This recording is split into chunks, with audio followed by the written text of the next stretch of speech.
Welcome back to my YouTube channel. ನಾವು ಬೆಂಗಳೂರು ಹೋಗೋದು ಮತ್ತೆ ವಾಪಸ್ ಯಾಕೆ ಊರಿಗೆ ಬಂದು ಫುಲ್ಲು ಬಿಸಿಲು ಹೆವಿ ಹೊಲ್ದಾಗ ಏನೂ ಇಲ್ಲ. ಇವಾಗ ನಮ್ಮ ಮನೆಯವ್ರು ಹೆಂಗೆ ಪೋಸ್ ಕೊಡ್ತಾರೆ ನೋಡಿ. ನಮ್ಮ ಅತ್ತೆ ಗೊಂಬೆನ ಎತ್ಕೊಂಡು ಒಳಗೆ ಹೋದ್ರು ಫುಲ್ ಬಿಸಿಲೈತಿ ಅಂತಂದು ಹೇಳಿ ಮನೆ ಮುಂದೆ ಅಷ್ಟೇ ಇಷ್ಟು ಗಿಡಗಳಿದ್ದಾವೆ, ಸ್ವಲ್ಪ ತಂಪನ ಗಾಳಿ. ಆದರೆ ನಮ್ಮ ಸೈಡ್ ಹೆವಿ ಬಿಸಿಲು ರೀ. ನಮ್ಮ ಅತ್ತೆ ಸ್ವೀಟ್ ಮಾಡಿದ್ರು, ಗೊಂಬೆಗೆ ತಿನ್ನಿಸ್ತಾ ಇದ್ರು. ಯಾಕೆ ಸ್ವೀಟ್ ಮಾಡಿದ್ರು ಅಂತಲೂ ಹೇಳ್ತೀನಿ. ನಮ್ಮ ಅತ್ತೆ ಜೊತೆಗೆ ಆಮೇಲೆ ನಮ್ಮ ಮಾವರ ಜೊತೆಗೆ ಹೆವಿ ಮಾತಾಡ್ತಿದ್ಲು. ಗದಗಿನ ಮನೆಗೆ ಏನೇನು ಮಾಡಿದ್ವು ಅದನ್ನೆಲ್ಲ ಹೇಳ್ತಾಯಿದ್ಲು ಅವ್ರ ಅಜ್ಜಿಗೆ. ಅವ್ರು ಅಷ್ಟು ಸೆರಸಕ್ಕೆ ತಿನ್ನಿಸ್ಕೋತ ಕೇಳ್ತಾಯಿದ್ರು. ಅವಳು ಹೇಳೋದೇ ಅವ್ರಿಗೆ ಖುಷಿ. ಎಲ್ಲ ತಿಂದ್ಬಿಟ್ಟು ಹ್ಯಾಂಡ್ ವಾಶ್ ಮಾಡಿಕೊಂಡು ಡವ್ರಾಣಿ ಓದ್ಲು ಹೊರಗಡೆ ಎಲ್ಲ ಡವ್ ಮಾಡ್ಕೋತಾ ಹಂಗೆ ಹಿಂಗೆ ಅಂತೇಳಿ. ಮತ್ತು ನಮ್ಮ ಮಮ್ಮಿ ಇದನ್ನೇ ಜಾಮಿಟ್ರಿ ಬಾಕ್ಸು ಮತ್ತು ಅವಳಿಗೆ ಬ್ಯಾಗ್, ಸ್ಕೂಲ್ ಬ್ಯಾಗ್ ಕೊಡಿಸಿದ್ರು ಬರ್ಡೇ ಗಿಫ್ಟು.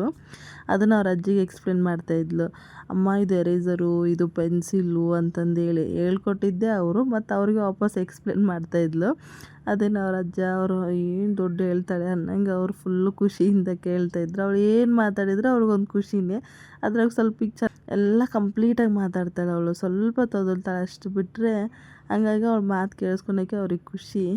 ಅವಳು ಏನೇನು ಹೇಳ್ತಾಳೋ ಅದನ್ನೆಲ್ಲ ಹಂಗೆ ಹಿಂಗೆ ಅಂತ ಕೇಳಿಸ್ಕೊತಿದ್ಲು. ಅವ್ರ ಅಜ್ಜಗೆ ಹೋಗಿ ಕ್ಯಾಪ್ ಹಾಕೋದು, ಬಿಸಿಲೈತಿ ಕ್ಯಾಪ್ ಹಾಕ್ಕೊಂಡು ಹೋಗು ಅಂತ ತನ್ನ ಕ್ಯಾಪ್ ಅವ್ರಿಗೆ ಹಾಕ್ತಿದ್ಲು.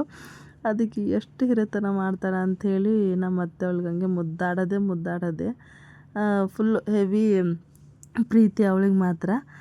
ನಾವು ಯಾಕೆ ಬಂದಿದ್ವಿ ಊರಿಗೆ ಅಂತಂದರೆ ಎಲ್ಲರ ಮನೆಗೂ ಕಾಮನ್ ಇದ್ದೇ ಇರುತ್ತೆ. ಆದರೆ ನಮ್ಮ ಮನೆಯಲ್ಲೂ ಸ್ವಲ್ಪ ಲೇಟಾಗಿ ಬಂತು. ಫ್ರಿಡ್ಜ್ ತೊಗೊಂಡಿದ್ವಿ ನಾವು. ನಮ್ಮ ಮಾಮ ಅದನ್ನೇ ಸರ್ಚ್ ಮಾಡ್ತಾಯಿದ್ರು, ಹಾಲಲ್ಲಿ ಇಟ್ಟು ಹೋಗಿದ್ರು. ನಮ್ಮ ಅತ್ತೆಗೇನು ನಮ್ಮ ಮಗ ಸೊಸೆ ಬಂದು ಒಂದು ಸ್ವಲ್ಪ ಫ್ರಿಜ್ಜೆಲ್ಲ ನೋಡಿ ಓಪನ್ ಮಾಡಿ, ಅದಕ್ಕೆ ಸ್ಟೆಪ್ಲೈಸರ್ ಕೂಡ ಬೆಂಗಳೂರಲ್ಲೇ ಆರ್ಡ್ರ್ ಮಾಡಿಬಿಟ್ಟಿದ್ರು. ಹಾಗಾಗಿ ಅದನ್ನು ತೊಗೊಂಡು ಮಾಮ ಬಂದು ಎಲ್ಲ ಸೆಟ್ ಮಾಡಿ ಅಡುಗೆ ರೂಮಲ್ಲಿ ಇಟ್ಟರು. ಆಮೇಲೆ ಆಂಟಿ ಕೂಡ ಬಂದರು. ಇದು ಓಡ್ತಾ ಇರೋದು ಗೊಂಬೆ ಅವ್ರು ಚಿಕ್ಕಪ್ಪ ಬರ್ತಾರೆ. ಟ್ಯಾಕ್ಟ್ರಿ ಸೌಂಡ್ ಆಗಿದ್ದಕ್ಕೆ ಚಿಕ್ಕಪ್ಪ ಬಂದರು ಅಂತಂದೇಳಿ ಓಡ್ತಾ ಇರೋದವಳು. ವೇಟ್ ಮಾಡ್ತಾಯಿದ್ಲು, ಆ ಕಡೆ ಬಾಗ್ಲಲ್ಲಿ ಬರ್ತಾಳೋ ಈ ಕಡೆ ಬಾಗ್ಲಲ್ಲಿ ಬರ್ತಾರೋ ಅಂತೇಳಿ ವೇಟ್ ಮಾಡ್ತಾಯಿದ್ರು. ಗೊಂಬೆ ಇದ್ಲು ಅಂತಂದರೆ ಹೊರಗಡೆಯಿಂದ ಬರೋರು ಎಲ್ಲರೂ ಕಂಪಲ್ಸರಿ ಫೇಸ್ ವಾಶ್ ಮಾಡಿಕೊಂಡೇ ಬರೋದು. ಅವ್ರ ಚಿಕ್ಕಪ್ಪನ ಹಾಗೆ ಮಾಡ್ಕೊಂಡು ಬಂದು ಅವಳು ಫುಲ್ ಎತ್ಕೊಂಡು ಮುದ್ದಾಡ್ತಿದ್ರು. ಅವಳು ಅಂದರೆ ಅವ್ರ ಚಿಕ್ಕಪ್ಪ ಅಂದರೆ ಅವಳಿಗೂ ಇಷ್ಟ.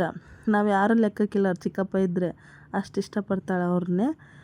ನಮ್ಮತ್ತೆ ಯಾಕೆ ಸ್ವೀಟ್ ಮಾಡಿದ್ರು ಅಂತ ಹೇಳಿದ್ರೆ ಗೊತ್ತಾಯ್ತಲ್ವ. ನಾವು ಫ್ರಿಡ್ಜ್ ತೊಗೊಂಡಿದ್ದಕ್ಕೆ ನಮ್ಮತ್ತೆ ಜಾಮೂನ್ ಮಾಡಿ ನಾವು ಬರೋಷ್ಟಿಗೆ ರೊಟ್ಟಿ ಪಲ್ಯ ಎಲ್ಲ ಮಾಡಿ ರೆಡಿ ಮಾಡಿ ಇಟ್ಟಿದ್ರು ಊಟಕ್ಕೆ. ನಾವು ಬಂದು ಎತ್ತಪ್ಪಕ್ಕವ್ರು ಗೊತ್ತಲ್ವ, ಎಷ್ಟೇ ಬಿಸಿಲಿದ್ರು ಕೂಡ ನಾವು ಕಂಪಲ್ಸರಿ ನಮ್ಮ ಸೈಡ್ ಟೀ ಬೇಕೇ ಬೇಕು. ಹಾಲು ಬಿಸಿಗಿಟ್ಟಿದ್ದೆ, ಟೀ ಮಾಡಿದ್ವಿ. ಬಿಸಿಲಿದ್ರು ಆದರೆ ಏನೂ ಇರಲಿಲ್ಲ ಅಂದ್ರೇನು ಟೀ ಮಾತ್ರ ರಿಫ್ರೆಶ್ಮೆಂಟಿಗೆ ಬೇಕೇ ಬೇಕು. ಟೀ ಕುಡಿದು ಅವ್ರ ಚಿಕ್ಕಪ್ಪನೇ ಗೊಂಬೆಗೆ ಊಟ ಮಾಡಿಸ್ತಾಯಿದ್ರು. ಊಟ ಮಾಡ್ತಿರ್ಲಿಲ್ಲ ಅವಳು, ಅದಕ್ಕೆ ಎಲ್ಲರೂ ಸಪೋರ್ಟಿಂದ ಊಟ ಮಾಡಿಸ್ತಿದ್ರು. ಅವ್ರ ಚಿಕ್ಕಪ್ಪ ಊಟ ಮಾಡಿ ಹೇಳ್ತಿದ್ಲು ಅದು ಹಂಗೆ ಹಿಂಗೆ ಅಂತೇಳಿ ಅವ್ರ ಅಜ್ಜಿ ಕೇಳಿಸ್ಕೊತಾ ಇದ್ದರು. ಆಮೇಲೆ ಅವಳು ಹೇಳ್ದಂಗೆ ಓಕೆ ಓಕೆ ಅಂತ ಹೇಳಿದರೆ ಅದನ್ನು ನಾವು ಓಕೆ ಓಕೆ ಅಂತಂದು ಹೇಳಬೇಕು. ಇಲ್ಲಾಂದರೆ ಅದನ್ನು ಕೇಳಿಸ್ಕೊಳ್ಳಿಲ್ಲ ಅಂದರೆ ನಮ್ಮನ್ನು ಮುಟ್ಟಿ ಹೇಳ್ತಿರ್ತಾಳೆ. ಅದಕ್ಕೆ ಅವರು ಫುಲ್ಲು ಆಕಿನ್ನೇ ಅವಳ ಮಾತು ಕೇಳಲಿಲ್ಲ ಅಂತಂದರೆ ಅವಳಿಗೆ ಮತ್ತೆ ಇದು, ಅದಕ್ಕೆ ಓಕೆ ಓಕೆ ಹೇಳ್ತಿದ್ರು. ಅವ್ರ ಅಪ್ಪಾಜಿ ಆಯ್ತಾಯ್ತು ಓಕೆ ಓಕೆ ಅಂತೇಳಿದ್ರು. ಅವ್ರ ಅತ್ತೆ ಅಂತೂ ಇವಳು ಬಿಡಲ್ಲ ಅಂತೇಳಿ ಓಕೆ ಓಕೆ ಓಕೆ ಅಂತ ಆ್ಯಕ್ಷನ್ ಮಾಡ್ತಾಯಿದ್ರು. ಅವ್ರ ಅಜ್ಜಿ ಕೇಳ್ತಾ ಇರಲಿಲ್ಲ, ಅದಕ್ಕೆ ಅವಳು ಮುಟ್ಟಿ ಮಾತಾಡಿಸಿ ಓಕೆ ಅಂತ ಹೇಳೊಂದು ಓಕೆ ಹೇಳಿಸಿ ಹಂಗೆಲ್ಲ ಮಾಡ್ತಾಳಲ್ಲ. ಹಂಗಾಗಿ ಅವಳಂದರೆ ಫುಲ್ ಖುಷಿ ಎಲ್ಲರಿಗೂ. ಮನೆಗೆ ಚಿಕ್ಕ ಮಕ್ಕಳಿದ್ರೆ ಹಾಗೆ ಅಲ್ವಾ, ಅದೊಂಥರ ಖುಷಿನೇ ಬೇರೆ.